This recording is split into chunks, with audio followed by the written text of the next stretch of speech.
નડિયાદના સંતરામ મંદિરમાં પોષી પૂનમે બોરનો વરસાદ થયો। આપ જે દ્રશ્યો ટીવી સ્ક્રીન પર જોઈ રહ્યા છો એ દ્રશ્યો સંતરામ મંદિર નડિયાદના છે। ભક્તોએ પોષી પૂનમના ખાસ અવસર પર આજે 2000 મણથી વધુ બોર ઉછાળ્યા હતા, જેની પાછળનું કારણ એ છે કે બાળક બોલતું ન હોય તો સંતરામ મહારાજના મંદિરે બોર ઉછાળવાની માનતા રાખવાથી બાળક બોલતું થઈ જાય છે। ત્યારે શ્રદ્ધાળુઓની માનતા પૂરી થતાં ગુજરાતભરમાંથી હજારો ભક્તો માનતા પૂરી કરવા નડિયાદ પહોંચ્યા હતા। સંતરામ મંદિરની પોષી પૂનમને બોર પૂનમ તરીકે પણ ઓળખવામાં આવે છે। વહેલી સવારથી જ સંતરામ મંદિરમાં આજે ભક્તોનું માનવ મહેરામણ ઉમટી પડ્યું હતું। એ મારી 3 વર્ષથી બાધા હતી, જે એમને બોલવામાં થોડુંક પ્રોબ્લેમ હતો, તો એમના માટે મેં બોરની અને જીભની બાધા રાખેલી કે જ્યારે બી આ પોષી પૂનમ આવશે ત્યારે હું બોર ઉછાળીને મારી બાધા પૂરી કરીશ। અને સારું એવું મને આના ઉપર વિશ્વાસ છે અહીંયા મહારાજનો, અને બોલ તો એકદમ સરસ થઈ ગયો છે। મહારાજશ્રીએ સમાધિ લીધી 194 વર્ષ પહેલાં।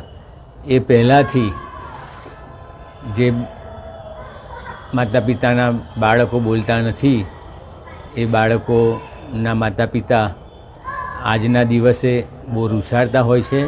સિઝનનું આ ફળ છે અને એટલા માટે બોર અને બાળક બોલતા થઈ જાય છે। ઉત્તરાયણને લઈને નર્મદાના રાજપીપળામાં છેલ્લી ઘડીની ખરીદીનો માહોલ જામ્યો। પતંગ બજારમાં મોટી સંખ્યામાં લોકો પતંગ દોરી ખરીદવા માટે ઉમટી પડ્યા। આ નવા 2025ના વર્ષનો પહેલો તહેવાર છે અને નવા વર્ષે બજારમાં નવો એક ક્રેઝ પણ છે। લોકો પતંગ દોરી સાથે આ વખતે બાવલા નામના માસ્કની ખરીદી કરે છે, જે બાવલા રાજપીપળાના પતંગ બજારમાં ધૂમ મચાવી રહ્યા છે। અવનવા માસ્કની વેરાયટીમાં ખોપરી, વાદ્ય, કાર્ટૂન, જોકર જેવા અનેક પ્રકારના માસ્કે લોકોમાં આકર્ષણ પેદા કર્યું છે। मास्क लईने पतंग चकाय छे तो आपणे तापथी बी बचीए छे ने आपणे बहु खूब तहेवार एन्जॉय करीए छे ने पतंग टीकी लाडू एम बधा खाईने खूब तहेवार मनावे छे धूमधामथी। રાજપીપળામાં પતંગ બજાર ફૂલ છે। પતંગનું વેચાણ સારું છે, પબ્લિકનો ઘસારો વધારે છે।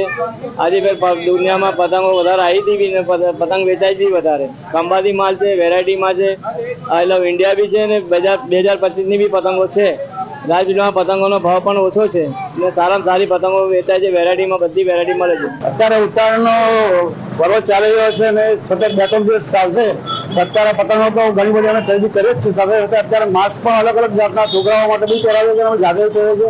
અલગ અલગ જાતની કલરિંગ ટોપી બી પહેરે છે અને ત્યારે કોઈ એને માસ્ક સાથે મસ્તી, ફોટોગ્રાફી, વિડીયોગ્રાફી અને એકબીજાને શેર કરીને એન્જોયમેન્ટ કરે છે અને માસ્કની જે અત્યારે નવી ટ્રેન્ડ નીકળે છે। ઉત્તરાયણના આગલા દિવસે એટલે કે આજે શહેરોના બજારોમાં જબરજસ્ત ભીડ છે। અમદાવાદ શહેરના બજારમાં ભારે ભીડ જોવા મળી રહી છે। પોળ વિસ્તારોમાં આવેલ પતંગ બજારમાં લોકો મોટી સંખ્યામાં ઉમટ્યા અને પતંગ દોરીની ખરીદી કરતા જોવા મળ્યા। તો અમદાવાદ શહેરની આ તસવીર, અને અમદાવાદ શહેરમાં આજે પતંગ દોરી બજારમાં ભારે ભીડ જોવા મળી રહી છે।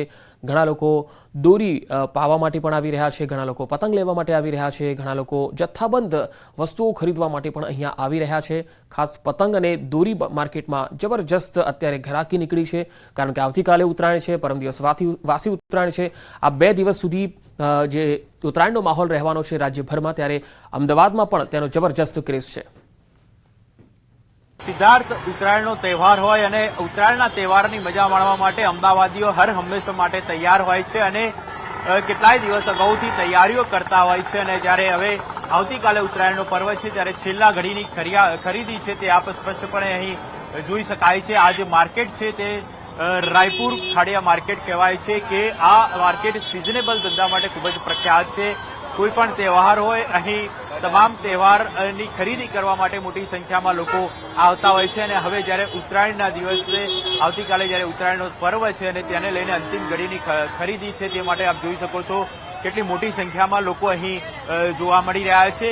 હું આપને દ્રશ્ય બતાવવા માંગીશ, જે આખું માર્કેટ છે, પતંગ માર્કેટ છે, જોઈ શકાય છે કેટલી મોટી સંખ્યામાં લોકો અહીં ખરીદી કરવા માટે ઉમટી પડ્યા છે અને લોકો અહીંથી પતંગ ફિરકીની ખરીદી કરીને જઈ રહ્યા છે। મહત્વની બાબત તો એ છે કે જે પ્રકારે રજાનો માહોલ જોવા મળી રહ્યો છે, શનિ રવિ અને હવે સોમવાર, એટલે લોકોને જાણે એક મિની વેકેશન મળી રહ્યું હોય તે પ્રકારે નો માહોલ છે તે અહીં જોવા મળી રહ્યો છે। ખૂબ જ મોટી સંખ્યામાં લોકોની ભીડ અહીં જોવા મળી રહી છે। જોકે કેટલાક લોકોનું કહેવું છે કે આ વખતે થોડા ભાવની અંદર વધારો જોવા મળી રહ્યો છે, પરંતુ અમદાવાદીઓ છે તે હર હંમેશા માટે કોઈ પણ તહેવારની મજા માણવા માટે તૈયાર હોય છે અને તે પ્રકારનો મહિલાઓની છેડતી કરનારની ખેર નથી. જો